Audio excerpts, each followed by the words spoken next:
नमस्कार दोस्तों, एक बार फिर स्वागत है आपका हमारे YouTube चैनल ललित संस्थान अलवर में। और हम राजस्थान पुलिस की तैयारी कर रहे थे और राजस्थान पुलिस की तैयारी करते हुए हम संविधान विषय पढ़ रहे थे। संविधान विषय में हमने कई सारी क्लासेस पहले ले ली हैं।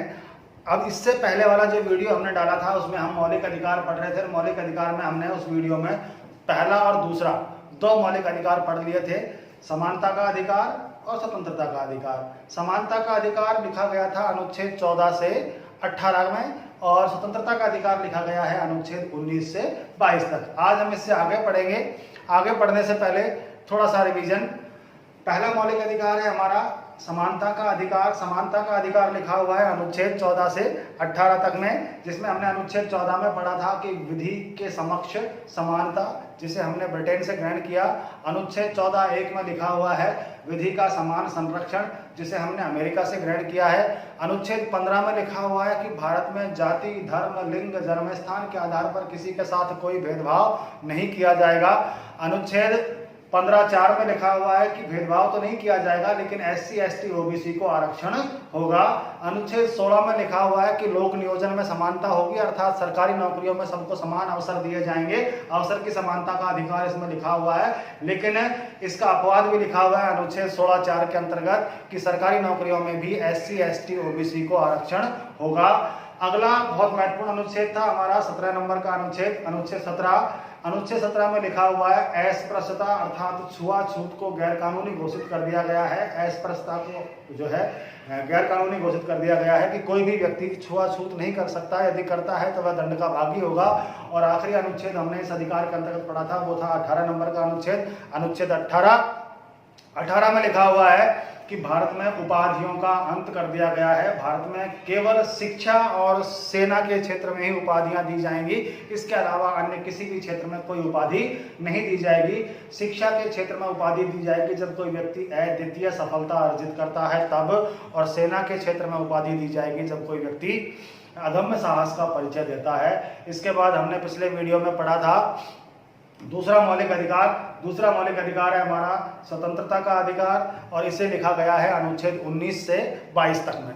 अनुच्छेद 19 हमें पहले 7 प्रकार की आज़ादियां दिया करता था, वर्तमान में 6 प्रकार की आज़ादी ये देता है, जिसमें से पहली आज़ादी लिखी हुई है अनुच्छेद 19(1) के अंतर्गत, बोलने की आज़ादी, विचार व्यक्त करने की आज़ादी, वाक स्वतंत्रता, अभिव्यक्ति की आज़ादी, लिखने या छापने की आज़ादी यानी कि प्रेस की आज़ादी, कि आप अपना जो है विचार व्यक्त कर सकते हैं, चाहे विचार आपका किसी के भी विरुद्ध हो, किसी दूसरे व्यक्ति के विरुद्ध, चाहे सारे संसार का विचार आपसे अलग हो, लेकिन आपका विचार अगर अलग है और आप उसे व्यक्त करना चाहते हैं तो आपको कोई नहीं रोकेगा, आपको अपना विचार प्रकट करने की आज़ादी होगी।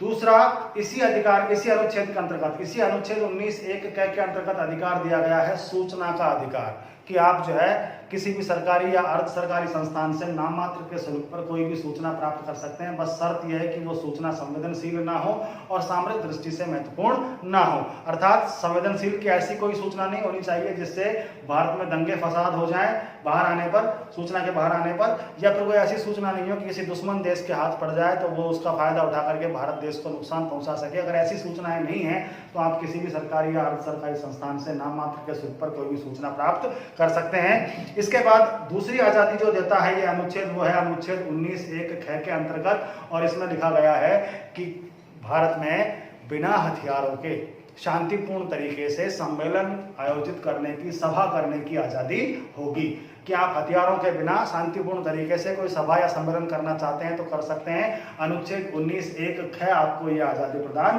करता है। तीसरी आजादी है इसमें अनुच्छेद 19(1) के अंतर्गत, और यह आजादी है कि आप जो है अपना कोई भी संघ या संगठन बना सकते हैं, लेकिन सेना व पुलिस को छोड़ करके।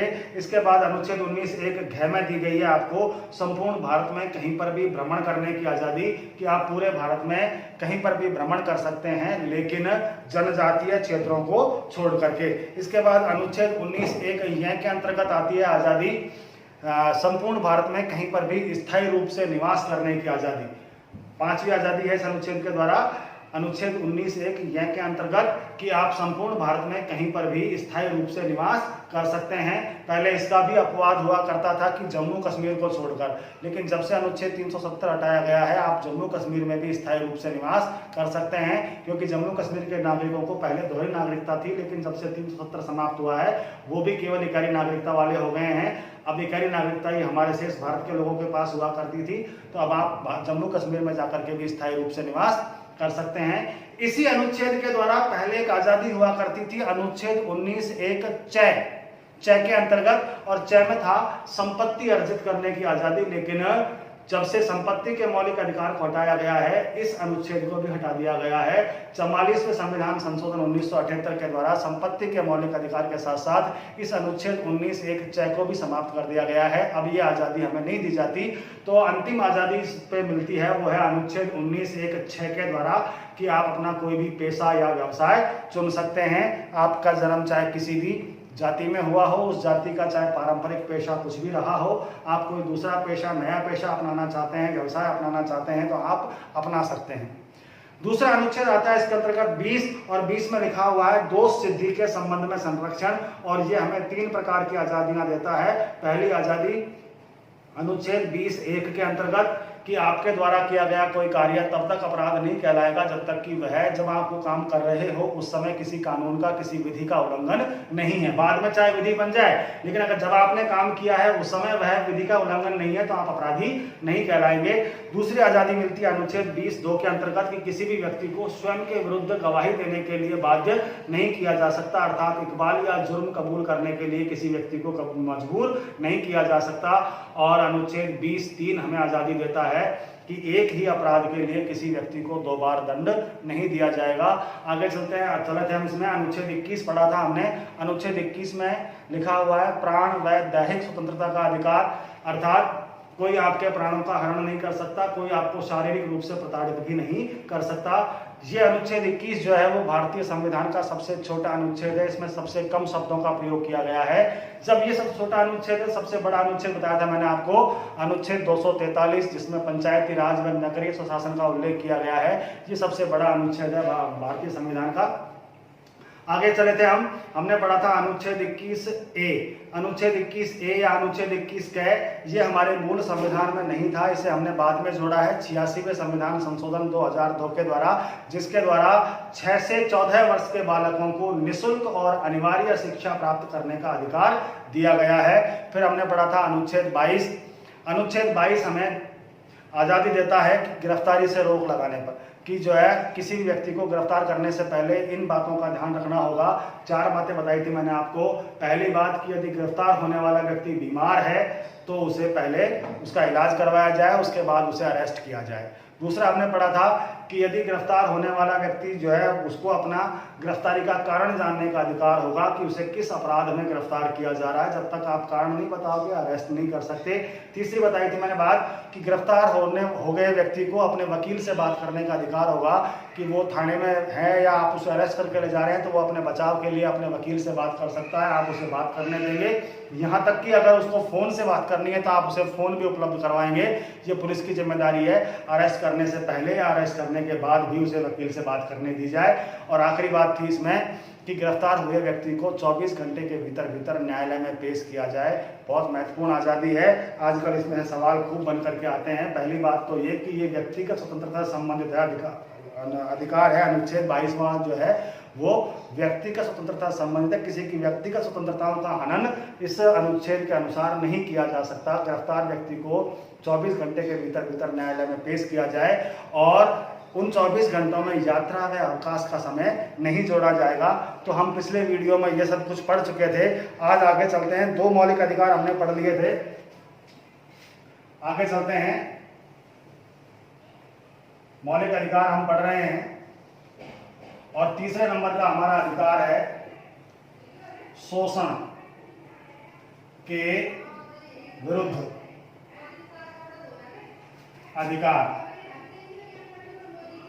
और इसका उल्लेख किया गया अनुच्छेद 22 तक हम पढ़ चुके थे, 23 में और 24 में। शोषण के विरुद्ध अधिकार बहुत महत्वपूर्ण अधिकार है और बहुत महत्वपूर्ण बातें इसके अंतर्गत लिखी हुई हैं। अनुच्छेद 23,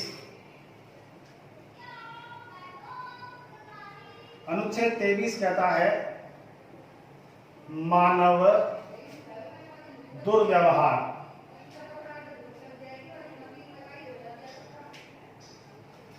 मानव दुर्व्यापार,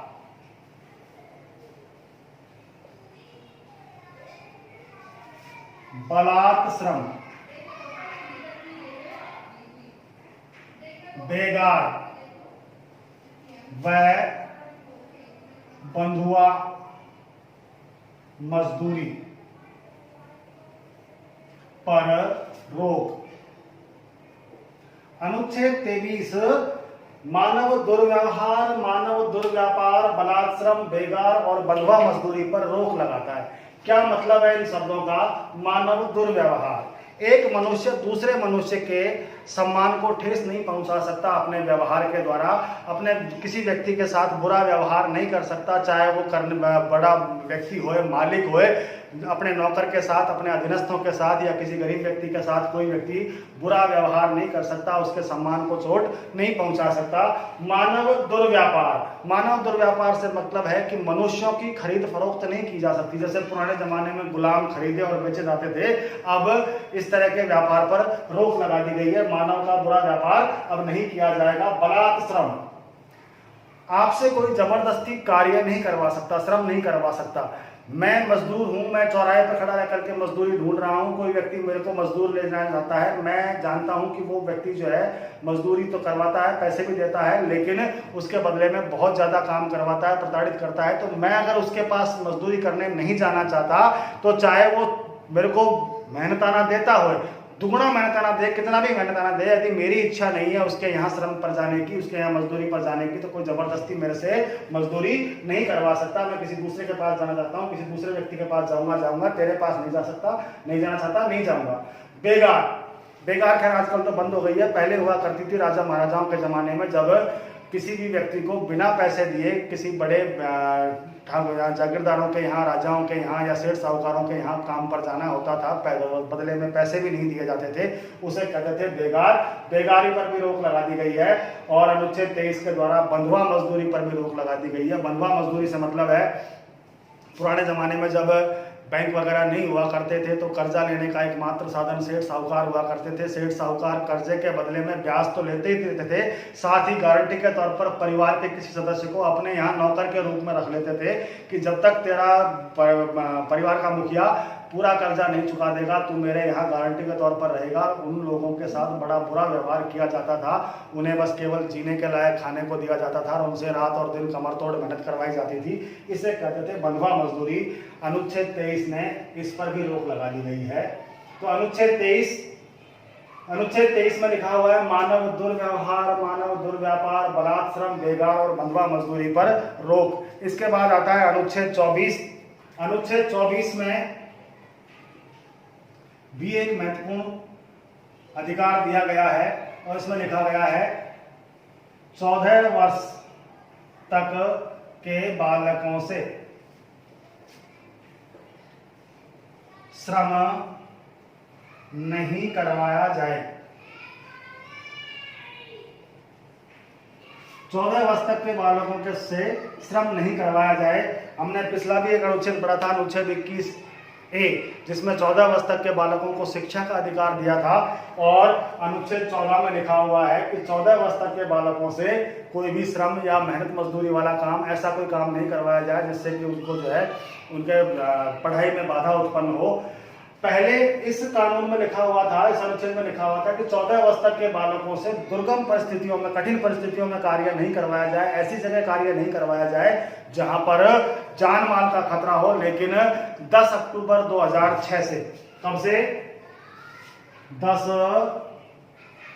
अक्टूबर 2006 से बाल श्रम को पूर्णतया निषेधित कर दिया गया है। बाल श्रम पर पूरी तरह से रोक लगा दी गई है और उसी के द्वारा इस अनुच्छेद में परिवर्तन करके अब किसी भी तरह के श्रम पर रोक लगा दी गई है। पहले केवल दुर्गम परिस्थितियों में, कठिन परिस्थितियों में काम कराने से रोक थी कि भाई ऐसे कोई खदान हो जहां पर खदान के ढहने गिरने का डर हो, ऐसे कोई बड़ी मशीनें हो जहां हाथ पैर कटने का डर हो, ऐसी जगह पर काम नहीं करवा सकते थे। लेकिन अब 10 अक्टूबर 2006 के बाद से किसी भी तरह का कोई श्रम वाला कार्य ऐसे लोगों से नहीं करवाया जा सकता। कौन से अनुच्छेद के अनुसार? अनुच्छेद 24 के अनुसार। तो यह था हमारा तीसरा मौलिक अधिकार, शोषण के विरुद्ध अधिकार। इसमें दो ही अनुच्छेद हैं, अनुच्छेद 23 व 24। अनुच्छेद 23 कहता है मानव दुर्व्यापार, मानव दुर्व्यवहार, बंधुआ मजदूरी, बेकार और बलात् श्रम पर रोक लगा दी गई है।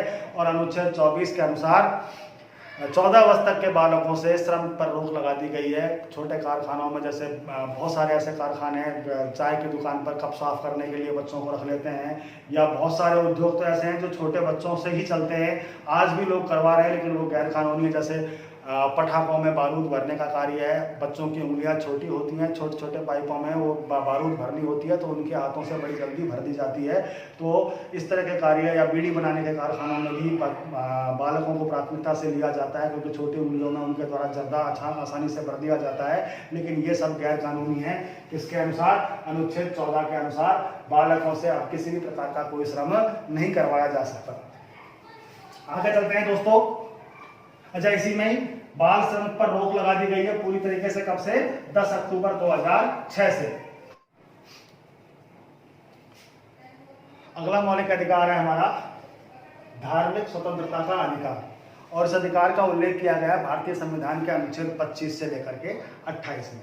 अनुच्छेद 25 से 28 में हमारा चौथा मौलिक अधिकार है धार्मिक स्वतंत्रता का अधिकार। इसमें अनुच्छेद 25 में लिखा हुआ है अंतःकरण की आजादी।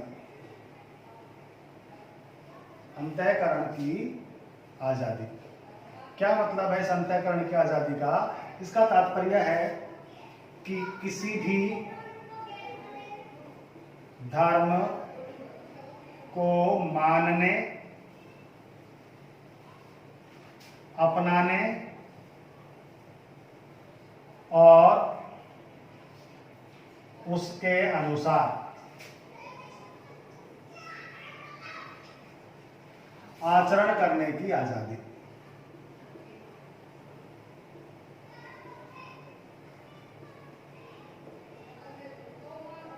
क्या मतलब है इन लाइनों का?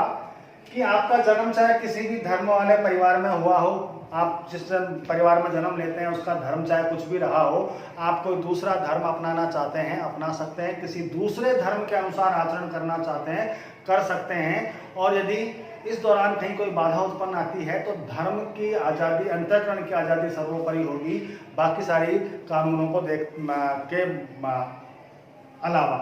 जैसे हमारे देश में कानून है कि जो है सिख जो दुपहिया वाहन चालक हैं वो बिना हेलमेट के दुपहिया वाहन को नहीं चला सकते, लेकिन सिखों को चूंकि उनके सर पर पगड़ी होती है, हेलमेट पहनने से आज़ादी है। ऐसे ही हमारे देश में एक कानून ये भी है कि आप हथियारों के साथ सार्वजनिक स्थानों पर भ्रमण नहीं कर सकते। अगर आप हथियार लेकर के कहीं आवागमन कर रहे हैं, यात्रा कर रहे हैं, तो पहले आपको प्रशासन से अनुमति लेनी पड़ेगी कि मैं हथियारों के साथ फला जगह से फला जगह फला तारीख को इस समय जाऊंगा। आप अनुमति मिलती है तो ही आप हथियारों के साथ भ्रमण कर सकते हैं। लेकिन सरदारों के जो है सिख धर्म में ये लिखा हुआ है कि आपको जो है कटार रखना होता है, और कटार जो है हथियारों की श्रेणी में आता है, लेकिन सरदारों को कटार लेकर के घूमने की आज़ादी है, क्योंकि उनके धर्म में ऐसा लिखा हुआ है। वो अपने धर्म के अनुसार आचरण कर रहे हैं, आप उनके अनुसार उनके आचरण को रोक नहीं सकते। सिख जो लोग हैं वो कटार लेकर के, तलवार लेकर के कहीं पर भी आ जा सकते हैं। ऐसे ही सार्वजनिक स्थानों पर अपनी पहचान छुपा करके घूमना भी हमारे देश में गैर कानूनी है। लेकिन मुस्लिम महिलाएं बुर्का पहन करके घूम सकती हैं, क्योंकि उनके धर्म ग्रंथों में इस तरह की बातें लिखी हुई हैं, तो वो अपने धर्म के अनुसार आचरण करते हुए बुर्का पहन सकती हैं, अपनी पहचान छुपा सकती हैं। तो ये था आपका अनुच्छेद 25, जिसमें था अंतःकरण स्वतंत्रता। अनुच्छेद 26 में लिखा हुआ है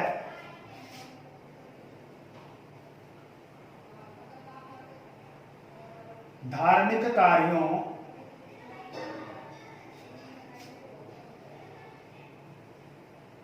के प्रबंधन की आजादी। धार्मिक कार्यों के प्रबंधन की आज़ादी, अर्थात आप अपने धर्म के अनुसार जो कार्य हैं उन्हें आप कर सकते हैं, आपको उन्हें करने से नहीं रोका जाएगा। आप अपने धर्म के जो भी कार्य हैं, आप मेले जुलूस आदि का आयोजन कर सकते हैं, आप मेलों का आयोजन कर सकते हैं, आप जुलूस का आयोजन कर सकते हैं, आप अपने धार्मिक कार्यों में धर्म के अनुसार जो आपको कार्य बताए गए हैं आप उन्हें कर सकते हैं। आपको आज़ादी होगी अनुच्छेद 26 के अनुसार। जैसे मेले लगाए जाते हैं, जुलूस निकाले जाते हैं और कई तरह के धार्मिक आयोजन हैं, आप इस तरह के प्रबंधन आयोजन कर सकते हैं, आपको आज़ादी होगी। और अगला जो अनुच्छेद है, अनुच्छेद 27, बहुत महत्वपूर्ण है, इसमें से भी सवाल कई बार पूछे गए हैं। धार्मिक व्यापार टैक्स, कर यानी टैक्स नहीं लिया जाएगा।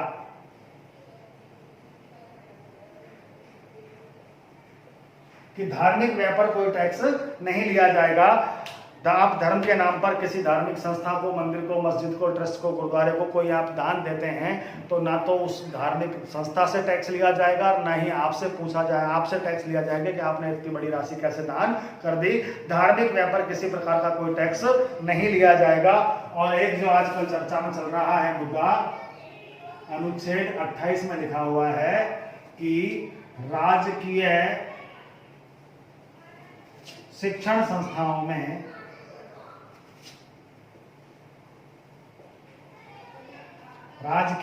संस्थाओं में किसी धर्म विशेष की शिक्षा नहीं दी जाएगी।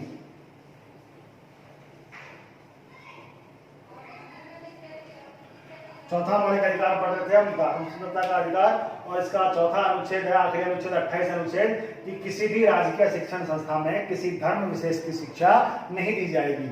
हम पढ़ रहे थे मौलिक अधिकार। मौलिक अधिकार में हमने पढ़ा था चौथा मौलिक अधिकार, धार्मिक स्वतंत्रता का अधिकार, अनुच्छेद 25 से 28 तक। अनुच्छेद 25 में लिखा हुआ है अंतःकरण की आजादी, अर्थात किसी भी धर्म को मानने, अपनाने या उसके अनुसार आचरण करने की आजादी। अनुच्छेद 26 में लिखा हुआ है धार्मिक कार्यों के प्रबंधन की आजादी, कि आप अपने धर्म के अनुसार जो कार्य आपको बताए गए हैं धार्मिक ग्रंथों में आप उनका आयोजन कर सकते हैं। अनुच्छेद 27 में लिखा हुआ है कि धार्मिक व्यापार, आप धार्मिक संस्था, मंदिर, मस्जिद, ट्रस्ट को कोई या धार्मिक संस्था को कोई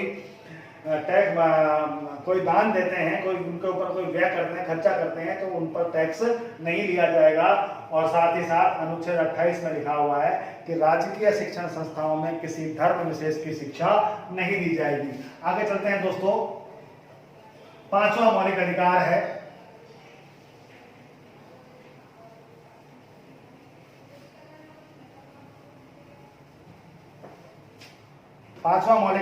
हमारा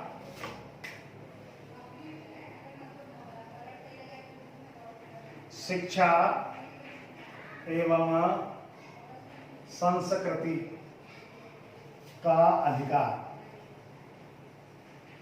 शिक्षा एवं संस्कृति का अधिकार, और यह है अधिकार अनुच्छेद 29 से 30 में। अनुच्छेद 29 से 30 में शिक्षा एवं संस्कृति का अधिकार लिखा हुआ है। दूसरी बात जो महत्वपूर्ण है, ये अधिकार केवल अल्पसंख्यकों के लिए है। किसके लिए है? अल्पसंख्यकों के लिए। इसमें जो बातें लिखी हुई हैं वो अल्पसंख्यकों के हितों के लिए हैं। और समस्या यहाँ आती है कि हमारा संविधान कहता तो है कि इसमें अल्पसंख्यकों की बातें तो करता है पांचवें अधिकार में, लेकिन अल्पसंख्यक है कौन हमारे देश में, इस बात पर हमारा संविधान मौन है। अब शाब्दिक अर्थ की बात करें तो जो संख्या में कम है वो अल्पसंख्यक है। जैसे हमारे देश में ग्रामीणों के मुकाबले शहरी जनसंख्या अल्पसंख्यक है, कम है। वर्तमान में पुरुषों के मुकाबले महिलाएं अल्पसंख्यक हैं, पढ़े लिखों के मुकाबले अनपढ़ या कम पढ़े लिखे अल्पसंख्यक हैं। तो अल्पसंख्यक होगा कौन? तो इसके लिए हमारी सरकार, हमारी केंद्र सरकार समय समय पर नोटिफिकेशन जारी करती है, अधिसूचना जारी करती है, और वो बताती है कि हमारे देश में कौन अल्पसंख्यक होगा और किन्हें यह वाला अधिकार, पांचवा अधिकार दिया जाएगा। अभी हाल ही में जो अधिकार उन्होंने नोटिफिकेशन जारी किया था, पिछला नोटिफिकेशन उन्होंने मार्च 2014 में जारी किया था। कब जारी किया था? मार्च 2014 में। और मार्च 2014 में इन्होंने जो अल्पसंख्यक बताए थे वो बताए थे धर्म के आधार पर। किसके आधार पर? धर्म के आधार पर। और धर्म के आधार पर जो अल्पसंख्यक बताए हैं वो हैं हमारे देश में अल्पसंख्यक हैं मुस्लिम। कौन है? मुस्लिम, सिख,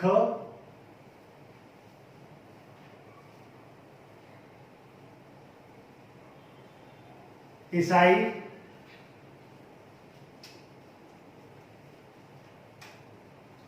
जैन, बौद्ध और पारसी। अर्थात हमारे देश में हिंदुओं के अलावा बाकी सभी धर्मों को मानने वाले क्या कहलाते हैं? अल्पसंख्यक कहलाते हैं। मार्च 2014 में सरकार ने जो नोटिफिकेशन जारी किया, इस नोटिफिकेशन के अनुसार हमारे देश में मुस्लिम, सिख, ईसाई, जैन, बौद्ध और पारसी जो हैं वो अल्पसंख्यक हैं। और ये 5वां मौलिक अधिकार है वो अल्पसंख्यकों के लिए ही है। और इसमें अनुच्छेद हैं 2, 29 और 30। कौन कौन से? अनुच्छेद 29 और 30। इसमें से अनुच्छेद 29 में लिखा हुआ है, अनुच्छेद 29 में लिखा हुआ है कि अल्पसंख्यकों को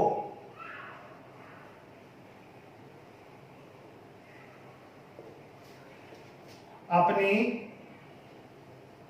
भाषा, लिपि को संरक्षित रखने का अधिकार होगा। अल्पसंख्यकों को अपनी भाषा और लिपि को बनाए रखने का, संरक्षित रखने का अधिकार कौन से अनुच्छेद के द्वारा दिया गया है? अनुच्छेद 29 के द्वारा। और 30 में भी लगभग इसी तरह की बातें कही गई हैं। अनुच्छेद 30 में लिखा हुआ है कि अल्पसंख्यक अपनी भाषा व लिपि को बनाए रखने के लिए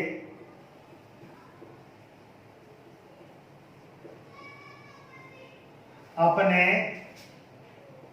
शिक्षण संस्थान, स्कूल, कॉलेज, अपने शिक्षण संस्थान खोल सकेंगे।